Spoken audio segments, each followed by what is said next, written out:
جب کبھی حسین رضی اللہ عنہ کی شہادت یاد آئے تو کیا پڑھنا چاہیے؟ انا للہ و انا الیہ راجعون. جتنی بار آپ پڑھیں گے آپ کو اجر و ثواب ملے گا. حسین رضی اللہ عنہ کی شہادت افسوسناک کیوں ہے؟ کیونکہ وہ نبی کے نواسے ہیں. نبی کی بیٹی فاطمہ رضی اللہ عنہا کے بیٹے ہیں. نبی کی بیٹی کا بیٹا ہونے پر نبی کے نواسے کی شہادت پہ اگر افسوس ہے اور نبی کی بیٹی کے بیٹا کی شہادت پہ اگر افسوس ہے, اگر نبی ہی کی شہادت ہو تو زیادہ بڑے افسوس کی بات ہوگی کہ وہ چھوٹے افسوس کی بات ہوگی؟ نبی کی شہادت اس سے بڑے افسوس کی بات ہوگی نا. اور کتنے نبیوں کو یہودیوں نے قتل کیا معلوم نہیں ہے. اللہ تعالیٰ نے قرآن پاک میں فرمایا وَيَقْتُلُونَ الْأَنْبِيَاءَ بِغَيْرِ حَقٍّ. یہودی نبیوں کو ناحق قتل کرتے تھے. نبیوں کا قتل ہوتا رہا. کسی ایک نبی کی قتل پہ نبی صلی اللہ علیہ وسلم نے اپنی زندگی میں غم منایا ہو؟ دیکھا نبی صلی اللہ علیہ وسلم نے کبھی کسی نبی کی شہادت کا غم یا ماتم نہیں منایا, کیونکہ غم یا ماتم منانا ہمارا دین ہی نہیں ہے. غم یا ماتم منانا ہمارا دین نہیں ہے. بالکل واضح طور پہ سمجھ نہیں سکتے. نبی حسین رضی اللہ عنہ کی شہادت ایک دم افسوسناک ہے. حسین رضی اللہ عنہ کے والد علی رضی اللہ عنہ کی کم فضیلت ہے؟ علی رضی اللہ عنہ کو قتل کیا گیا کہ نہیں قتل کیا گیا؟ شہید کیا گیا. ان کی شہادت کا کب منائی جاتی, کون سی تاریخ کو؟ حسین رضی اللہ عنہ کے خالو فاطمہ رضی اللہ عنہ کتنی بہنیں تھیں؟ 4 بہنیں تھیں. تو باقی 3 بہنوں کے شوہر حسین رضی اللہ عنہ کے خالو ہوں گے نا. حسین رضی اللہ عنہ کی امی فاطمہ رضی اللہ عنہ اور باقی 3 کے شوہر ان کے خالو ہوں گے. باقی 3 کے شوہر کون کون ہیں؟ فاطمہ, ایک تو زینب, ایک بہن زینب, ان کے شوہر ابو العاص. دوسرے رقیہ اور ام کلثوم, ان دونوں کے شوہر عثمان رضی اللہ عنہ. اس کی بنیاد پر انہیں ذو النورین کہا جاتا ہے.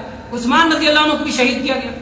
تو حسین رضی اللہ عنہ کے خالو عثمان رضی اللہ عنہ کو شہید کیا گیا اور ان کی شہادت بھی انتہائی مظلومانہ حالت میں ہوئی, رمضان کے مہینے میں. اور خون کے چھینٹے قرآن کی آیت پہ پڑے اذن فسیکفیکہم اللہ. قرآن کی آیت پہ خون کے چھینٹے پڑے کہ اللہ کافی ہو جائے گا ان قاتلوں کے لیے. تو ان کی شہادت بھی کچھ افسوسناک نہیں. وہ کون سا دن ہے ماتم منانے کا؟ عثمان رضی اللہ عنہ کی شہادت. علی رضی اللہ عنہ کی بیٹیاں حسین رضی اللہ عنہ کی کیا ہوں گی؟ بہنیں ہوں گی نا. حسین علی رضی اللہ عنہ کی بیٹی کی شادی اگر کسی سے ہوئی تو وہ حسین رضی اللہ عنہ کے کون ہوں گے؟ بہنوئی. اگر کسی بہنوئی کو شہید کیا گیا حسین رضی اللہ عنہ کی بہنوئی کو, تو وہ کم ماتم اور افسوس کی چیز ہے. عمر رضی اللہ عنہ کی شادی علی رضی اللہ عنہ کی بیٹی ام کلثوم سے ہوئی. عمر رضی اللہ عنہ حسین رضی اللہ عنہ کے بہنوئی ہیں اور ان کو بھی شہید کیا گیا صلاۃ فجر میں. ابو لولوا فیروز نامی مجوسی غلام نے شہید کیا تھا. ان کی شہادت پہ ماتم کس کا ماتم کریں گے؟